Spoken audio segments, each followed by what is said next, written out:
Hello, everybody. Welcome to Take the Black Live, the one and only show on the internet where we talk about all things sci-fi, fantasy, movies, TV, uh, books, space lasers, robots, swords, knights.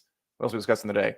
Vampires, underground bunkers, anything like this, anything that piques our interest. I am Dan Selke. This is Daniel Roman, and we too are the host of this show, as well as the editors of winteriscoming.net, which is also accessible via winteriscoming.com and Nice. maybe winteriscoming.co.uk. Probably not. Hello, Martha Lilly. Good to see you. Good to see everybody here.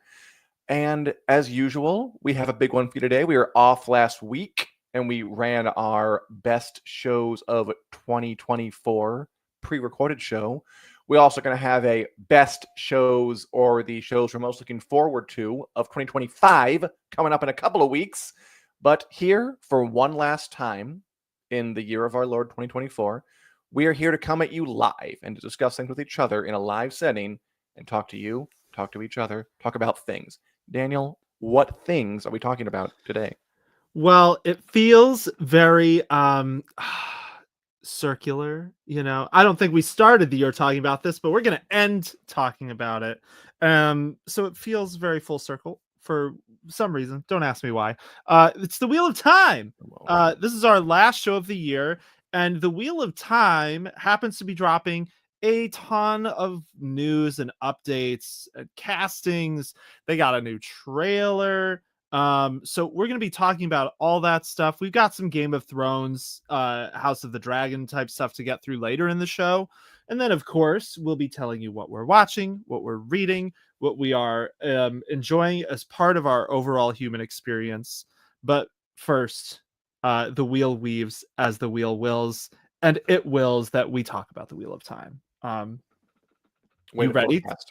Yes. Yeah, The Wheel of Time has been a good show for 2 seasons now. I feel like it has an opportunity to become the big fantasy cheese on the block with season 3. Season 1 was more or less well received, but a kind of divisive. Season 2 was a step up. Yeah. And season 3 is looking very solid. It adapts a book a lot of folks are looking forward to, The Shadow Rising, not pictured here. Which I know people like a lot. I've now finished reading it, and it is a fun one. It seems like it's getting its sea legs. This trailer they dropped the other week, which we weren't around to talk about, we can talk about now, was very confident and very eerie. And you, as a Wheel of Time expert who has read these books more than once or just the once? I've only read them once, so I would use expert lightly. I've read them once. I've revisited a couple of them more than once, but I've not read the overall series. I'm probably due for a reread, maybe in time for season 4, because that is quite a commitment. How you can reread that 14-book giant doorstopper of a series before the new season, I'm impressed, but oh no, on like your readability season 4. That's why I said season 4. I'm not going to cram it in before March. That sounds like a formula for burnout. But I do think, the Wheel of Time lends itself well to stuff like that because there are secrets that come out late in this series that recontextualize a lot of earlier stuff that we can't even really discuss because it would be such wild spoilers for people. And one of the nice things about this show is that I think it does have the potential to become the big fantasy titan on the block, as it were. It kind of has always had that potential. It's kind of funny to me that all these studios are like, what fantasy can we adapt? And it's like, look, the Wheel of Time is one of the most famous fantasy series of all time. It's the obvious choice. It's amazing to me that Jeff Bezos has taken so long to realize it. But yeah, so anyway, this season, like you said, it's adapting The Shadow Rising. We've also got some little hints that it is going to be pulling in material from at least book 3, The Dragon Reborn, as well. And whether it'll pull in from book 5, that'll be interesting to see. We can talk about that a little bit in this show, but being cagey about spoilers. So yeah, very exciting times. The teaser trailer had a lot of stuff in it, and we're going to talk about some of it. Yeah, why don't you, as a filthy casual who's only read the books once, walk us through some of the images that stood out to you? Yes, a shameful one-time through reader. So the first image we're going to look at is the first image of the trailer. which I think is a kind of a good baseline image to talk about this location. So that is Rand al'Thor in the center, standing next to Moiraine, who's got a fun hat in this scene. Why does Moiraine have a fun hat? I don't know. It's hot. It's hot. They are in a place called the Aiel Waste, or the Threefold Land, as the Aiel call it. This is the homeland of the like desert dwelling warrior people we met in season 2. Rand is going to go there this season basically to win them to his cause, to help him fight against the Shadow, because the Aiel have their own prophecies about the Dragon Reborn, and who they call the Kara Karn, which means Chief of Chiefs.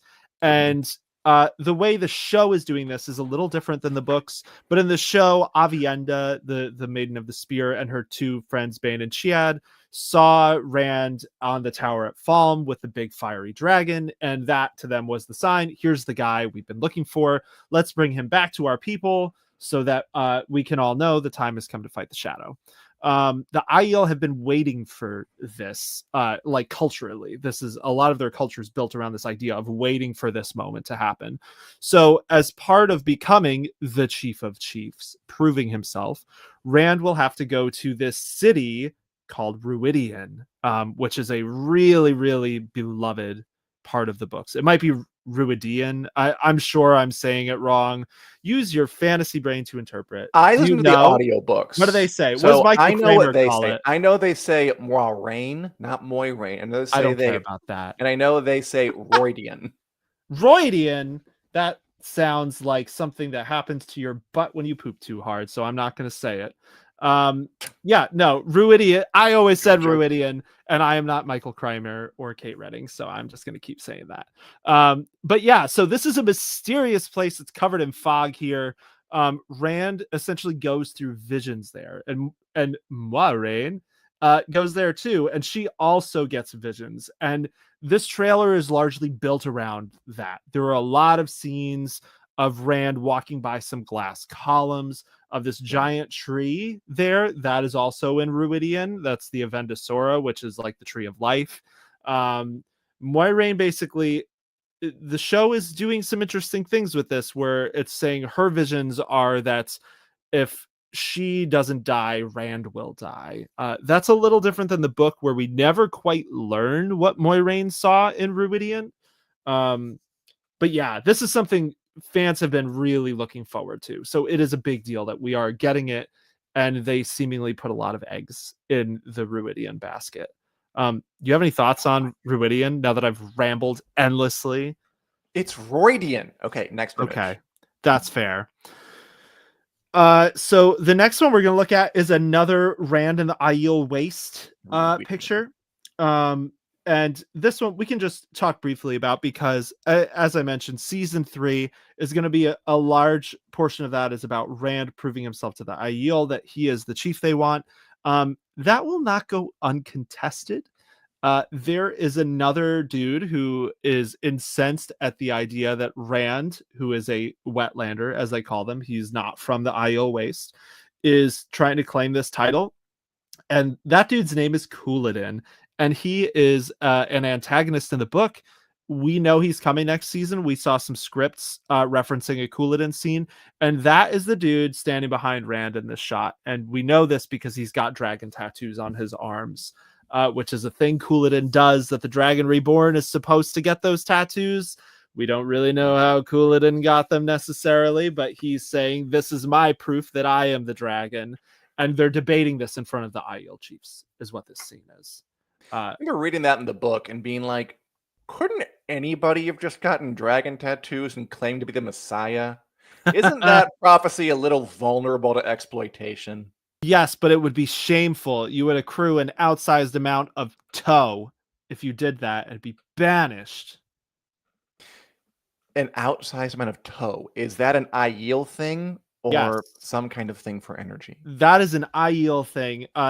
They started talking about this in season 2. I am sure we are going to hear a lot more about it in season 3.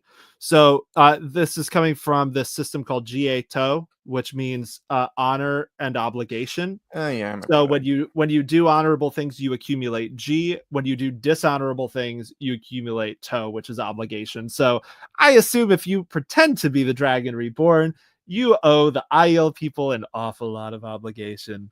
We'll see how that shakes out for Couladin. That is a really important scene from the book. Again, very Remember excited it. they're including it.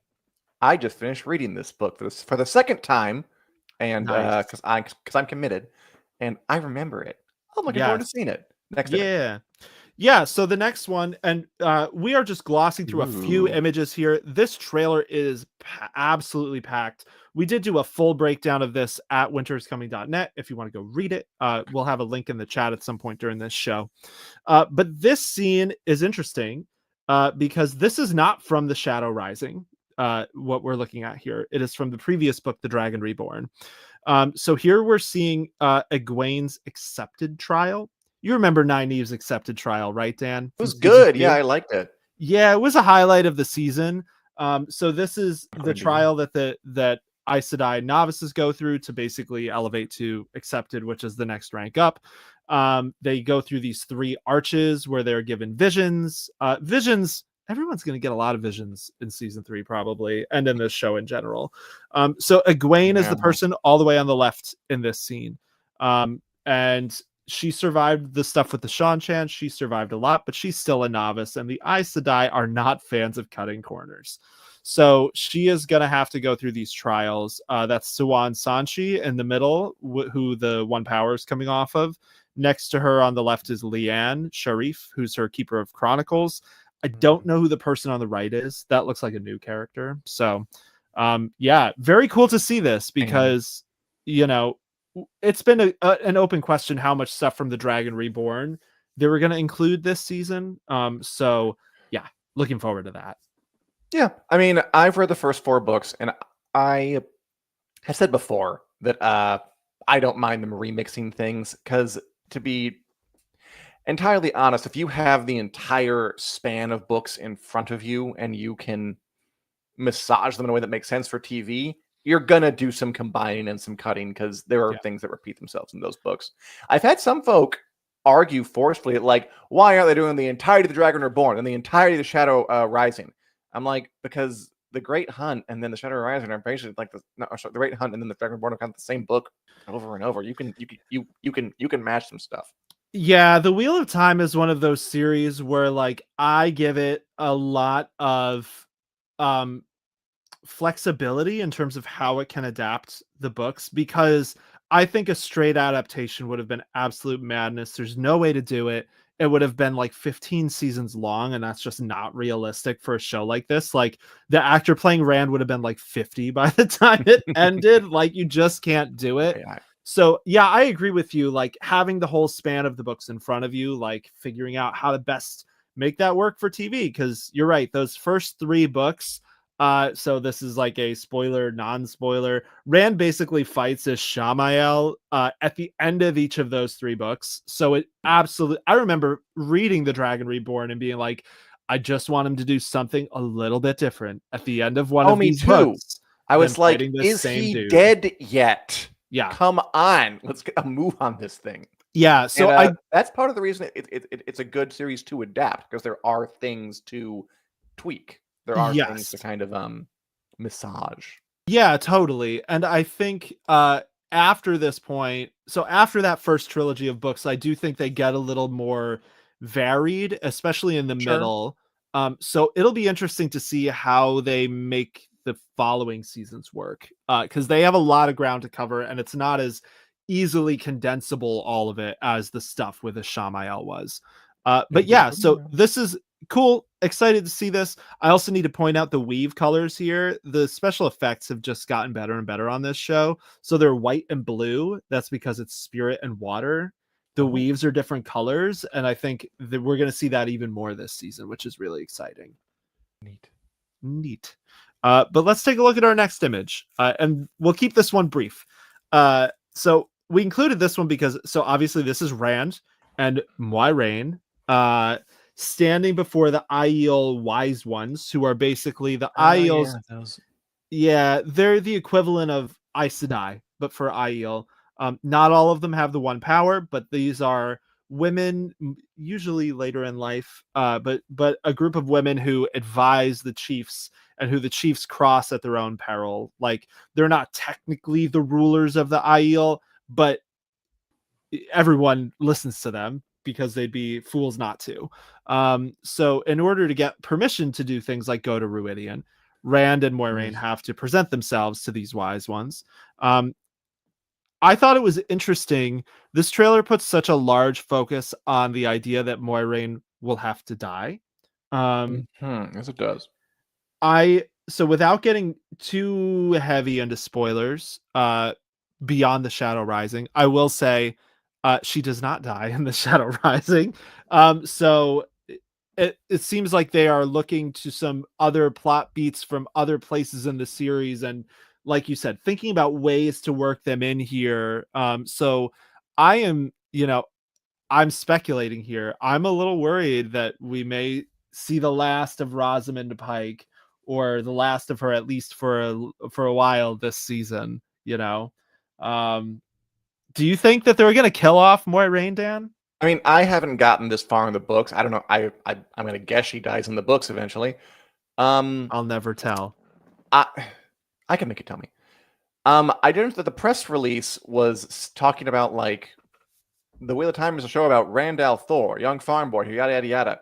Where before they always talked about it as if kind of Rand and Moiraine were the co-leads at the least. Yeah. And I wouldn't be surprised if they start transitioning out. But hey, I mean, a giant series like this is a marathon. And if that's the course of the books that Moiraine eventually goes, I wouldn't be surprised if they use it as a big climax. And they love using Rosamund Pike. Like, she was at the center of this show from the start. Rightly or wrongly. Mostly rightly, I'd argue. So, yeah. Do what you got to do. Yeah, I think they've used Rosamund Pike as Moiraine really well. And I think that's an interesting observation you make about the press materials, talking more about Rand this season, because like, this is Rand's story. Like, it's all of the character's story, but like Rand is the heart of it. And the show has kind of broadened it a little bit from the start. Like the first few books are very heavily focused on Rand. Well, the first two, the third one, even though it's called The Dragon Reborn, he's in it a lot less. That's true. How funny. Yeah, but it is more obvious from the get-go that Rand is really like the first among equals, as it were, in terms of the main characters, whereas the show has kind of made that Moiraine a little bit. But it was never going to be able to keep that trajectory throughout the entire series. Like, Rand needs to be the character who carries a bit more of the weight. That is going to happen just because of the natural arc of the show and what Rand has to go through. So I do think that they are kind of, this is a transitional season for characters like Rand, and another one who's going to have a pretty crazy arc this season is Perrin, who we don't have a screenshot of here, but there's a very brief shot of him in the trailer where he's in a battle. He's got armor on. And yeah, Perrin's going to have a big season too. So getting chills waiting, thinking about it. But we've got one more shot to look at. So this is from left to right. It's the warder Maxim, the Aes Sedai Alanna, and then the warder Yvonne. So that's Alanna and her two warders. She's from the Green Aja. We've seen her in previous seasons. She was helping Lan with his depression last season after Moiraine gave him the cold shoulder. And this scene, so we see in the trailer, she's fighting Liandrin here, who is the Red Aja Aes Sedai, played by Kate Fleetwood, and her iron chiseled jaw. The one shot we see of her in the trailer in this scene, she's like, her face is covered in blood. So I'm guessing Liandrin's gonna fight her way out of Tar Valon right at the beginning of the season. You have any thoughts on these guys? No, but I'm looking forward to seeing them. Yeah, I'm looking forward to this too. The one thing I will say is that they have front loaded a lot of development with Alana, who she is in the books. She makes a very important decision in, I believe, book five or six. I think they are making us like her more, to make that land better, and also to make that land correctly. She's gonna have to suffer a lot this season, so expect this to be a hard season for Alana. I'm imagining at least one of her warders will die. Yeah, so the I'm looking forward to the show. I like that I hope it keeps going because it seems to be building momentum. I like that. It seems Yes. to be like the tide is rising. Also, the actors they've gotten this Nice. thing, like I'm gonna guess at the pronunciation, but I know they're Shohreh Aghdashloo was gonna play the Aes Sedai Elida. There were like Yeah. all these middle-aged, like fierce, talented actresses with a ton of presence who are just perfect for these Aes Sedai roles. Yup. And they're taking advantage of it. So I like seeing that. And just this morning, I think we learned that Olivia Williams, who is currently playing Tula Harkonnen over on Doom Prophecy and doing a bang up job of that, will play Queen Morghese, a Queen of Andor. Yes. And that we got somebody named, a Portuguese actor named Nuno Lopes as Lord Gabriel, her Woo! lover and advisor.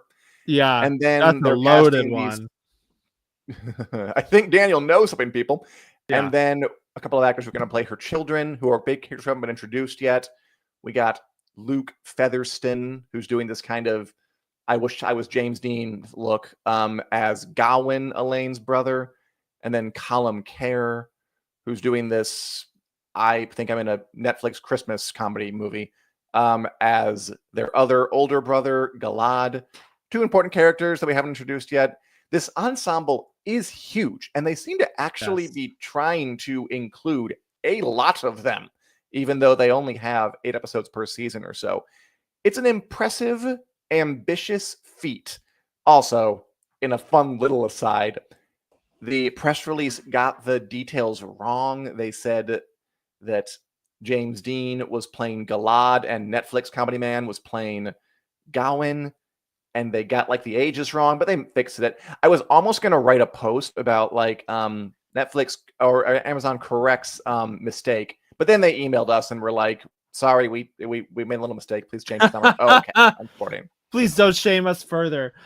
Yeah, so if you Wheel of Time fans watching this, listening on audio, if you have heard that Gawain is now the older brother in the show, Galad's the younger, that was a mistake of the original press release. So, which is good because there's some lore that would have made that very weird to swap their ages without getting into deep series spoilers. Like Galad is, so basically this is Elaine Tracan's family. We met Elaine during season 2. She's friends with Egwene. She's the princess of Andor, the daughter heir, because Andor's royal line passes down through the women rather than the men. And her mother is Morghese Tricant, who we learned in this press release basically fought her way to the throne because the previous ruler died, and it led to this really bitter succession dispute. So Morghese really wants to prevent that from happening for Elaine. So Elaine is being prepared to be the ruler of Andor. Gawain is her blood brother, like full blood brother. And Galad, who is the older one, is her half brother. That's in the books. They didn't mention the half brother whole sibling thing in the press release, so not 100% clear if they're going to include that, but I imagine they probably will. It's kind of important. I don't know why they change it. I mean, it depends how far they want to go, how much they can get in. But Yeah. there was a mistake. It was corrected. Not a big deal. Yes. We'll find out in March when it comes. I'm looking forward to this one quite a bit. Yeah, me too. March 13th is when it premieres. So it is going to be a good time. I am so excited that we don't need to wait that long. Like we got the announcement for March 13th at the beginning of December, and like it's premiering in 3 months. Like that's awesome. Like good on them for not announcing it like 10 months ahead of time so that we have to wait a bajillion Yeah. years. I agree with Yingling, though. I am sad that Season 4 isn't greenlit yet. I'm a little nervous. The show seems good enough, has a big enough fan base, is quality enough to warrant more investment. I just hope they get it, and we'll figure out more as we get closer to premiere date. Yeah.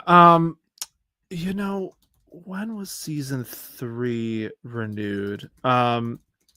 Because okay, so it was renewed. Okay, so it got an early renewal for season 3 in July 2022, but that was partially because they were already done filming, I believe. It'll be interesting to see how they handle that, because I think they got like a head start on their filming schedule, which is why they renewed so early for season 3, but now they're caught up. So yeah, I hope that they renew soon too. I wouldn't be surprised if we don't get a renewal announcement until the show premieres, though. I mean, it's only 3 months away. It seems like So that's I wouldn't be. It's not impossible this will be the last season of the show. It's not impossible that it'll cancel it, but I hope it's not going to yes, happen. it is. Yes, it is. No, It's it's not. absolutely not. What are you talking about? It's not impossible, but come on now. I'm just gonna pretend that that's not even an option. The Boys is ending. The Rings of Power is a hot mess that has fans, but also is a hot mess. They need the Wheel of Time. That's what I'm gonna tell myself to sleep better at night. But yeah, I would imagine. So season 3 premieres in mid-March. Jordan Con, which is a popular like Wheel of Time fan convention, is in April. I think that sometime between the beginning of March and Jordan Con, we'll probably get that announcement. I really don't think it'll come sooner. And I just pray to the old gods and the new that this is not the last season, because there's a lot more story to do. Speaking of the old gods and the new, let's blast through some Game of Thronesy stuff, because there is some stuff in that world going up. And quickly note, we got Emma Darcy, star of House of the Dragon, got nominated for a Golden Globe for, which is yes, very nice. They were the only person from the cast to get it this year. I think last year a couple more people were also nominated, but they are kind of the breakout star of the show, so I'm glad. They've been given interviews, a bunch of little fun things. They say they want a weapon next year, like a sword or a knife, mostly so they can just have someone put their hands on during scenes that I can appreciate. I don't think we're going to see Rhaenyra fight or anything. I don't think they even go that far.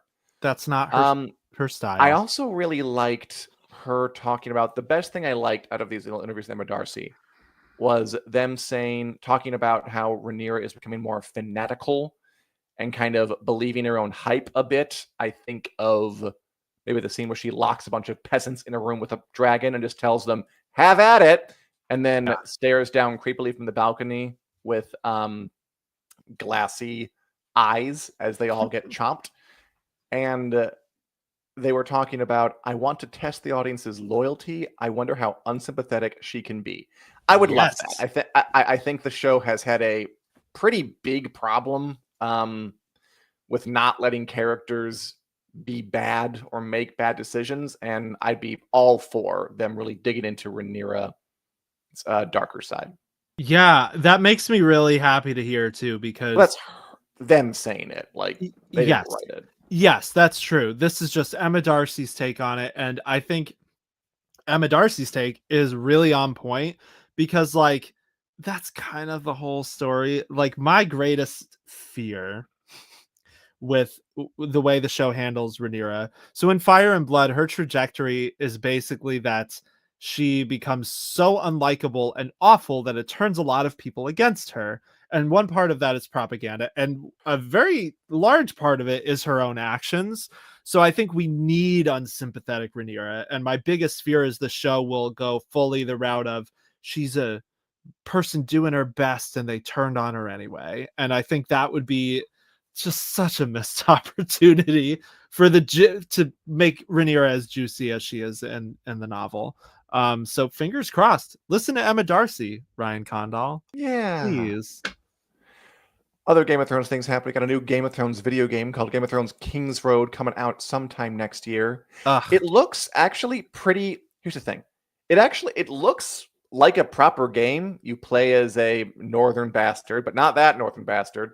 Indeed. Yeah, like Jamie's in the trailer, Cersei's in it, Varys, Jon Snow. They're all fully animated, articulated. We have an actions thing. It's a mobile game though, which That's the just killer. it just sort of just shocks any interest out of people who have really wanted a big sprawling Game of Thrones video game for a long time. Not that it couldn't be good, but I don't know. I think folks have wanted like a big one for a long time. They might have missed their window, and this, I feel like it's only so good a mobile game can really be, like so exciting. It just can't reach that level if you can't play it, if not designed to be played in a big screen. Yeah, I fully agree with that. I saw the trailer for this. This was during the Game Awards. This trailer dropped for Game of Thrones Mhm. King's Road, and I was like, "Oh, this looks awesome!" And then it said, the title of the game, and I was like, "Oh, this is the mobile game." And like I had a physical recoiling because not that there can't be good mobile games, but that's not the type of game Candy Crush. this looks like, where it's like an action game where it's big environments. They're calling it an open world game, and like an open world Yeah, that's mobile curious. game is like a weird proposition. Like, I don't believe you. Like, there's no way you're fitting the size of data that a typical open world game takes to run onto my phone. You just keep waiting for the other shoe to drop, and Exactly. I haven't stopped waiting. But Yeah. good for all the people interested in it. I I hope that the other shoe is a surprisingly fun crock of some kind, and instead of it being, oh, this is Hmm. going to be awful, it's surprise, we're releasing it on consoles too. Because when I saw the trailer, I thought this looks like it deserves a console release. But I won't lie, this has worked its way into my subconscious enough that I was sleeping the other day and my wife like woke me up saying something about our walls. And I sleepily like groaned back like, no, it's north of the wall, they're north of the wall, because I had just been thinking about the fact that this Game of Thrones King's Road game is a mobile game and how that wounds my soul.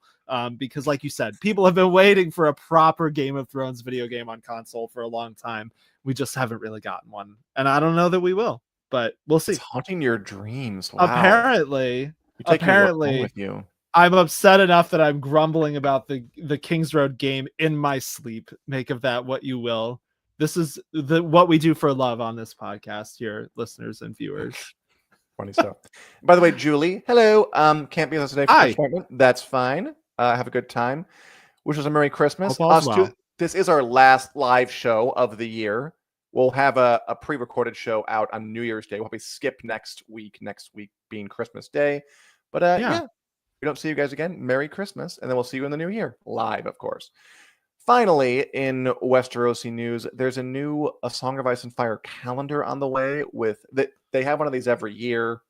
There's always get like a new illustrator to make some lavish images for each month. This time it's Yes. Tom Kidd. We haven't images yet, but it's all going to be about Duncan Egg, the stars of A Night of the Seven Kingdoms, which makes sense because next year they're going to have the new HBO Game of Thrones prequel show, A Night of the Seven Kingdoms, come out on HBO sometime in the back half of the year, probably. The curious thing was that some of the images will include the pair of them, Duncan Egg, Sir Duncan the Tall, and Egg, his squire, on Essos, which they do not go to in the novellas, which kind of raises the question of if they adapt all three novellas that are out, what do they do? I doubt it's a thing they've really thought of hard yet. Maybe they have an idea for them to go to Essos for an adventure. I know that George R. R. Martin has ideas for stories set there where Dunk like joins the Golden Company or whatever. Yeah. So who knows what that foretells? I'm sure they're dreading crossing that bridge. Yeah, probably rightly so, because I think the track record of running out or deviating from George's source material has been spotty at best in a lot of instances. So yeah, that I'm curious too, both about what A Night of the Seven Kingdoms will do, and also about this calendar and what it will see. The calendars are always fun. I don't usually get them, to be honest, just because you have to order them real far in advance. They sell out and stuff. But this one, I might make an exception for, because it is really interesting to think about Dunk and Egg in different locations because we haven't seen them in a lot of locations. Like you said, there are only 3 novellas. There are 12 months in the year. So that means we'll presumably see a bunch of stuff we haven't seen before in this calendar. I think you should get it. I'm curious. Well, perhaps I will. Perhaps 2025 will be the year. There's one other Westeros thing. Do we want to mention the Winds of Winter update thing? Do you think that's worth Not getting really. into? There's nothing. It's like Okay. an author said something at a conference. People interpreted it as knowledge about Winds of Winter, and then he went on Reddit and was like, "No, not really. I don't really know much." Yeah, please stop DMing me. I don't know the things you think I know. I was just talking about how many pages fit in a book. Yeah. Yeah, okay, that's fair. So if you see videos on YouTube, friends, about like the truth about that Winds of Winter update, know that there's really no update. It was just someone musing about the size books can be. But yeah, should we proceed out of Yeah. Westeros and into Staten Island and elsewhere? What are we watching? What are you watching? What are we watching? What are they watching? Quite a lot. This is a Yeah. busy end of the year. I found myself with a lot of TV to watch. The other night I watched the finale, the series finale of What We Do in the Shadows, that vampire sitcom Yeah. that run for 6 years on FX. Just a fun show, just a fun, good show. It never took itself that seriously. Combined like The Office with Interview with the Vampire, basically. A goofy mockumentary show that had lavish vampire costumes and elaborate sets and action scenes. Fun show. I just liked it the whole way through. It was always solid. I'll miss it. Hope it gets I don't know. I'd watch a spinoff probably. So congrats, Yeah. What We Do in the Shadows, for giving us 6 fun years. Yeah, What We Do in the Shadows is always a good time. I have not seen all of the final season yet, but like I've never had a bad time watching What We Do in the Shadows. I'll watch as much more as they feel like given if they decide to revisit that show in the future. But I'm I glad feel it like they is had getting to another go year out. in them, but it's good to go out before things start to tumble downhill too much. So I respect Yeah, that too. yeah, totally agree with that. Um, the main things I've been So watching much. Silo. It's so Me much. too. You're right. It is a busy time of the year. I've been watching Silo, starring Rebecca Ferguson, on Apple TV Plus. That is just rock solid. It's just been a great sci-fi show. It reminds me a lot of The Expanse. It's got a similar sort of like scrappy, just all around goodness. It doesn't feel like a big, huge, gigantic show. It's just like they picked their story and they're doing it really damn well with like really good actors. Like Rebecca Ferguson's great. Steve Zahn is giving like the performance of his career on this show as this like anxiety ridden survivor in another silo who has agoraphobia and can't be outside his vault for too long. He's doing excellent. Tim Robbins is amazing. So yeah, Silo is excellent this season. It was renewed this week for seasons 3 and 4, which will finish the show.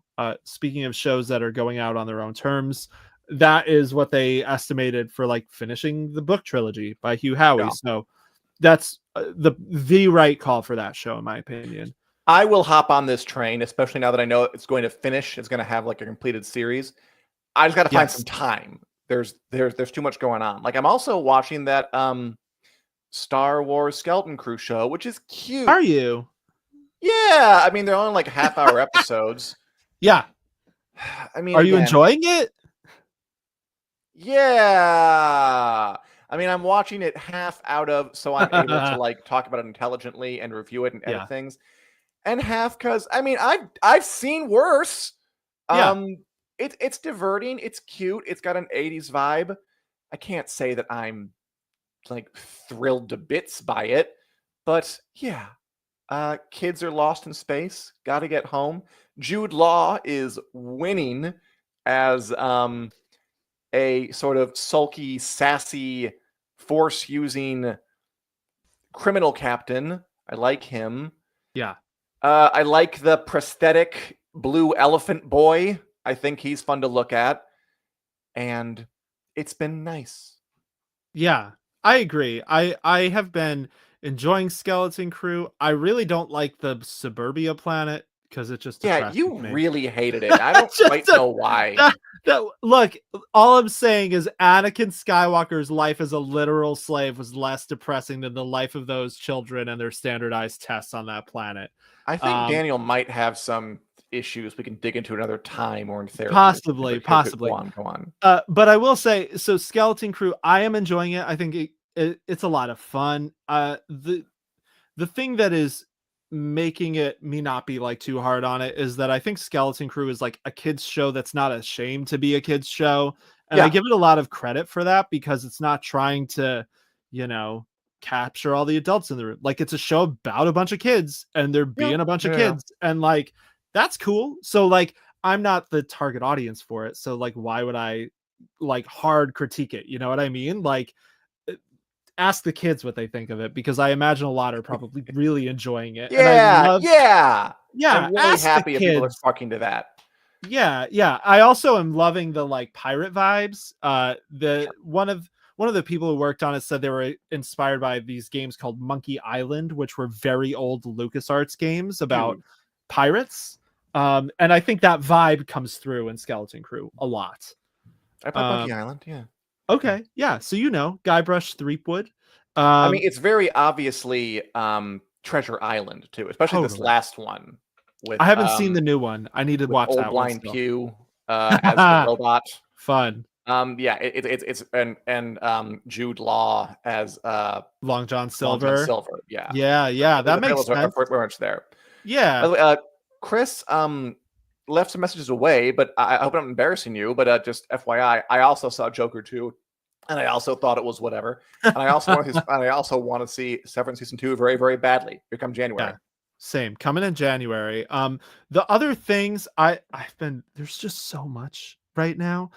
So I watched I'll just say briefly because it's not a sci-fi fantasy thing. This show called Bad Monkey on Apple TV Plus, starring Vince Vaughn as a washed-up detective. It's set in Florida. It's by this author, Carl Hyacin, who's very famous for writing like Florida comedic thriller novels. Bad Monkey is based on one of his books, and they like nailed that show. It's one of the shows I've probably enjoyed more that I've seen this year because it's just like the sense of humor was on point and there was like never a bad moment. He's chasing this serial killer who is just like hilariously awful. She's just hilariously awful the way she talks to people. So yeah, really great show. The other big thing, so two more real quick, I'll do them rapid fire. I'm reading Ambessa, Chosen of the Wolf, the new Arcane book that comes out in February, by C.L. Clark, and I'm enjoying it a lot. I'm going to go so far as to say that I think for people who enjoyed Arcane, that's probably going to be a must read because it gives you the backstory of the main villain for season 2. And C.L. Clark is like the perfect person to write it. The other one that I need to shout out is I saw The Lord of the Rings, The War of the Rohirrim. Yes, you did. And it was Rohirrim. Okay, sorry. Yeah, the Rohan Horse Lord movie. I saw it and it was pretty good. I had a good time with it. I give it kind of like a 6 out of 10. I think the plot reused some beats from Lord of the Rings a little bit too much for my taste, for me to totally let it get away with it. Like the main character Hera is basically proto Eowyn in terms of her story arc. Her cousin Feoralf has the exact same arc as Eomer up until like the very last scene where it's a little different, where he's trying to give advice to the king and then he's banished and then he stays loyal anyway. Like very, very similar. But the scene by scene writing I thought was pretty good. I thought the movie did a great job of adapting the Helm Hammerhand story while still making its own story about his daughter, who is in the book, who Tolkien just kind of forgets about after saying like Helm had a daughter. He tried to marry her off and it didn't go well and it started a war. But the animation is the other thing. Smidge choppy. I think the initial reviews that kind of commented on the animation not being quite as good as we would have hoped were on point. So I think it is unfortunately bombing pretty bad, right? Yes. It didn't cost much either, to be fair. So we'll see if it equals out. I'm probably not gonna. I don't know. The reviews have been pretty it's not bad. I think I can do better than that. Yeah. But I'm glad folks have been enjoying it. And yeah, Light-Minded Fool, we did wrap up the Wheel of Time bits, but it's back at the beginning. This video will be Yes, up forever rather it soon. will. I just need And to show off my War of the Rohirrim cup that's fun. I because do they have. like that. This is probably one of the movie theater things that I've liked more out of these merches that all these studios are now really hard on the merch train in a way I don't think they were. Yeah. But I blame it all on the Dune popcorn bucket. I feel like that is what started the trend this year where companies are like, oh hell yeah, people will shell out extra for a nice popcorn bucket or a cup, maybe. Other than that, and like Barbie and Oppenheimer, I think Yeah, studios want to. They feel the need to. It can't just be a movie. Like folks aren't going to the movies as a matter of course. You have to get them. It's got to be an event, something which special, is not something extra. Which is not wrong, to be fair. I think, my wife made a comment today, like War of the Rohirrim will probably be on streaming in like a couple weeks. I think that's probably pretty fair. And like, I don't really blame people if they just wait for it to be on streaming. Like it doesn't feel like an event movie you have to go see. It's just a nice way to return to Middle Earth over the holidays if you are inclined to and you enjoy doing that. I can put it on TV and do dishes to watching that. Yeah. It's that type of movie. But happy for everyone enjoying it. I had a great time watching it. I'm not trying to totally shade it. 6 out of 10 is what I would give it. Cool. And finally, Martha asked if we're going to interested in the Dexter prequels coming out next year. I know I'm probably not. Daniel, really quick, are you or not? You can't go on a 5-minute rant. I'm sorry. All right. I'll give you a 1-minute rant. No, 10 seconds. I'm not really that interested, Martha. I'm one of those people who's very bitter about Dexter season 8. And I thought the revival they did was a good way to kind of redeem the ending of Dexter. But at this point, it feels like they just are milking him from beyond the grave. Dexter is gone. They should have let that serial killer rest in peace. And instead, they are just making him their cash cow till he's 80. So I might check it out, but I have strong feelings about the way they're handling Dexter as a property. Sweet. I have to say that I've watched the second season of Squid Game. I've gotten to watch it a little early. I can't say anything about it. Netflix has been very specific. I can't give a review. I can give like the general list of impressions. So all I'll say is Squid Game, game on, and you can give it however you like. Okay. I wish I could. I want to tell you about it, but I can't. Check back on the day after Christmas. Yes, I want you to tell us about it. I'm excited that Squid Game is coming back. That's a show I feel like it's probably going to be pretty good. All right. And finally, let's go to the Wick News Lightning Round where we blast through some stories. Let's do it. Couldn't talk about anybody on the show and give our 20-second opinions, no more, no less. Daniel, first one I know that you care very deeply about. The Bear star, Jeremy Allen White, will play Jabba the Hutt's son in the Mandalorian movie. Come on. Oh, man. Yep. The bear guy is Rada the Hutt. That is the most absurd news I've ever heard. Apparently Rada will be like jacked. Like, I don't know how that works. I'm picturing it as Jabba's son was so distraught that he died, that he turned to lifting weights, swore it would never happen to him, and now he looks like Jeremy Allen White. So 5 Feet of Fury. Okay. Yes, exactly. Here's an interesting one. So Henry Cavill's Warhammer 40,000 show is officially moving forward at Amazon. It is Warhammer 40K. All the nerds know that. My bad. This miniature war game is set in the future, going to have a show. Henry Cavill is beloved by the internet. I feel like he still is. I feel like we haven't crossed a Rubicon with him yet. So anything he touches, especially if it's a nerdy thing, seems to get some juice. And this show will have juice as it gets closer to the time. Daniel, I know you want to talk about this. Yeah, I do. CD Projekt Red, the video game developers, are developing a video game called The Witcher 4. They have a trailer for it. You now play as Geralt of Rivia's protege and surrogate daughter, Ciri. Yes, you do. This trailer looks awesome. I love The Witcher 3. We've been waiting like a decade for this game. There are a lot of people on the internet mad you play Ciri. You're all fools. You're fools. Obviously, you were going to play as Ciri. This is the right choice.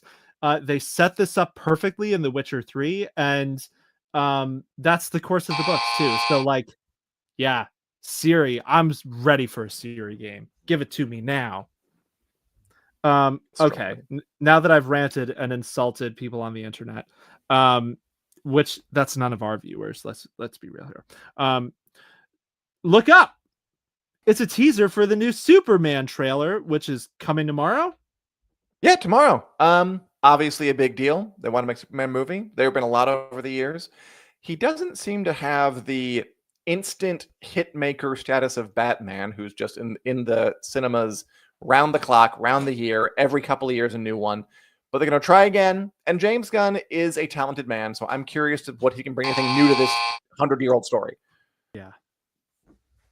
Daniel, more Witcher stuff. I saved it just for you. Yes. There is a real-life version of Gwent, which is a card game from the Witcher games coming out in our world. What does this mean? What do you think about it? Yeah, so in The Witcher 3, there is a card game called Gwent. Everybody loved it because it's a really, really well-made card game within the game. People have been asking for a physical version of Gwent that they could play with their friends at game night for years, and finally one is being made. It's releasing in late 2025. It's only going to be $40. It's coming with like 400 cards. They look just like the game. Sign me up for Gwent. All right, Dan. Now I'll give you one I know you're excited for. Wicked Part 2 got a new title. It is now officially called Wicked for Good. I really liked the Wicked movie. I like musicals a lot, and I like good musicals. And I like good movie musicals, and those are surprisingly hard to come by. So I really enjoyed it. They played games with those titles, though. They did not say the Wicked Part 1 was Part 1. They called it Wicked. And now they're going to call this Wicked for Good. At least people know it's a sequel this time. So you're playing games, Universal. I see. They are. What do you think of this? Chris Evans and Haley Atwell, who played Captain America and Peggy Carter, are returning to the Marvel Cinematic Universe for Avengers Doomsday. We don't know what capacity, but they're doing it. Oh my God. I'm just exhausted. That's my reaction to this. And I loved Chris Evans. So he showed up in Deadpool and Wolverine, and I loved it. I'm hopeful that they'll do this well somehow. I just think Marvel is super out of juice, man. It's really hard for me to drum up any sort of excitement, and this announcement does not change that. If anything, it's the opposite. All right, now that I've poo-pooed all over Chris Evans, here is one final bit of fun news. Go on. Yeah, that's right. Poop jokes everywhere. They're funny, and I can't stop making them, apparently. So One Piece, the popular show about pirates doing pirate stuff, the live-action One Piece Season 2 finished filming. Cool. Yeah, I enjoyed the first one. It's one of the most famous manga in the world, one of the most famous anime shows in the world, and now a pretty good live action series on Netflix. I believe it's due out late next year. They'll have to work at it, but there's a lot coming next year, and we will be talking about it all in a new episode of our little podcast where we kind of look forward to the 15 sci-fi and fantasy shows that we're looking forward to the most next year. That'll be going up probably on New Year's Day, 2 Wednesdays from now. Next Wednesday, we are off because it's Christmas time.